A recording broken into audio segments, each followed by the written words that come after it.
Hello दोस्तों, मेरा नाम निकेश कुमार है और आज मैं बात करूंगा बजाज फाइनेंस के शेयर के बारे में। आपको पता होगा कि अभी कुछ दिन पहले ही उसमें एक स्टॉक स्प्लिट और एक बोनस शेयर का न्यूज़ आया है कि ये शेयर जो है अभी जो कि आज 9,600 रुपये पे क्लोज़ हुआ है। तो इसका जो पर यूनिट कॉस्ट है वो कम हो जाएगा। मतलब कंपनी के जो आज टोटल शेयर्स हैं, नंबर ऑफ़ शेयर्स हैं, वो बढ़ जाएंगे।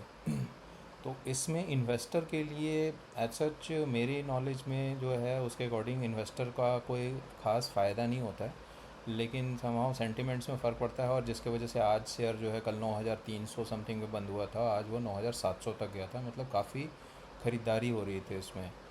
अब मुझे तो नहीं लगता कि इस टाइम पे ऐसे ख़रीदारी करनी चाहिए सिर्फ इसीलिए क्योंकि ये स्टॉक स्प्लिट और बोनस शेयर की वजह से हमें एक्स्ट्रा शेयर मिलेंगे। बिकॉज़ उस एक्स्ट्रा शेयर का हमें कोई वैल्यू नहीं मिलता है, वो सिर्फ नंबर होता है। मैं आपको अगर इस कैलकुलेशन के थ्रू समझाऊं तो मैं एक इन्वेस्टर हूं और यहाँ पर मैंने ये वीडियो सिर्फ़ और सिर्फ एजुकेशनल पर्पज़ के लिए बनाया है। मेरा यहाँ कोई भी बाय या सेल करने का रिकमेंडेशन नहीं है। मैं अपना डिसीज़न हमेशा ही अपने फंडामेंटल और टेक्निकल रिसर्च के बेस पर लेता हूँ या मेरे फाइनेंशियल प्लानर के कहने पर लेता हूँ। तो आप भी अपना डिसीज़न प्लीज़ अपने फाइनेंशियल प्लानर या जो भी आपका एडवाइज़र है जिससे आप रेगुलरली कनेक्टेड रहते हो या जिससे आप सर्विसेज लेते हो, जो कि सेबी रजिस्टर्ड होना चाहिए, उसी से आप पूछ के ख़रीदारी या बेचने का डिसीज़न लें। ये सिर्फ़ और सिर्फ एक एजुकेशनल वीडियो है। तो आप वीडियो पर वापस आते हैं। अगर मैं अब आपको बताऊं कि अगर आज की डेट में मेरे पास 100 शेयर हैं, अगर उस 100 शेयर के बदले में क्या होगा, मुझे इसमें ये स्प्लिट होगा पहले 16 तारीख को। अगर मेरे पास ये 100 शेयर होंगे 16 जून को अभी, तो मेरे पास 200 शेयर हो जाएंगे और उस 200 शेयर के बाद मुझे हर एक शेयर के लिए 4 शेयर और एक्स्ट्रा मिलेगा। मतलब इफ़ेक्टिवली मुझे 5 शेयर एक्स्ट्रा मिलेंगे। लेकिन इसका दूसरा साइड क्या है कि मेरे पास 100 शेयर से 1,000 शेयर तो हो जाएंगे। दूसरा साइड ये है कि पर यूनिट कॉस्ट जो आज 9,600 पे है, बंद हुआ है, लेकिन मैंने राउंड में 9,500 लिया है सो दैट कैलकुलेशन थोड़ा सही हो। तो 9,500 रुपये का कॉस्ट है मेरा, आज की वैल्यू है। तो मेरी टोटल इन्वेस्टमेंट की वैल्यू 9,50,000 रुपये है। अब मेरा कॉस्ट इसमें जो भी कुछ होगा वो अकॉर्डिंगली इसी तरह से स्प्लिट हो जाएगा। ये 9,500 रुपये आज जो है वो मेरी 100 शेयर्स की वैल्यू है 9,50,000 रुपये। मतलब ये सारा स्प्लिट और बोनस होने के बाद मेरे पास 1,000 शेयर होंगे, लेकिन पर यूनिट का कॉस्ट भी 9,500 से घट के 950 रुपये हो जाएगा। मतलब मेरी करंट वैल्यू जो 9,50,000 वो 9,50,000 ही रहेगी।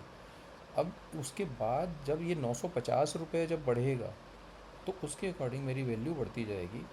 अब इसमें फ़ायदा क्या हुआ और नुकसान क्या हुआ? फ़ायदा तो ये होगा कि कल की डेट में जब ये 9,500 का शेयर 950 रुपये में लोगों को मिलने लगेगा तो इसमें बाइंग या सेलिंग लोग ज़्यादा ट्रेड करेंगे, जिसकी वजह से हम लोग मार्केट में कहते हैं लिक्विडिटी आती है।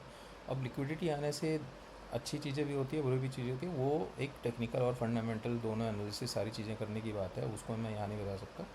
तो लेकिन ये होगा क्या कि ये 950 रुपये का वैल्यू ऐसा नहीं कि 10 गुना कम हो जाने के वजह से ये बहुत ज़्यादा तेज़ी से भाग के फिर से 9,500 पे हो जाएगा, जो कि बहुत लोग ऐसा बोलते हैं। आपको ऐसा बताया जाता है कि ये 9,500 का शेयर है तो ये फिर से 9,500 हो जाएगा और लोग इस जल्दीबाजी में इसको ख़रीद लेते हैं। लेकिन उसके बाद अगर कंपनी का रिज़ल्ट जैसा पहले से आ रहा था, अगर कंपनी 20-25% का प्रॉफिट कर रही है और अगर आगे चल के भी वैसे करती रहती है तो ये फिर से हो सकता है, लेकिन उसमें काफ़ी समय लगता है। तो अगर आप समय इतना लगा सकते हो, अगर आपका जो फाइनेंशियल एडवाइज़र है वो आपको ये बताता है कि हाँ फंडामेंटली ये शेयर इतना अच्छा है कि आप अभी बाय करो, तो आपको बाय करने में आप अपने उसके साथ जा सकते हो।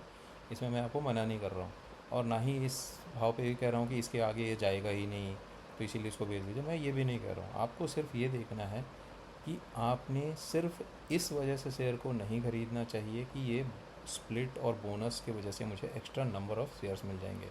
उससे आपको कोई फ़ायदा नहीं होने वाला है। अपने इन्वेस्टिंग का ध्यान रखें। धन्यवाद। Thank you very much.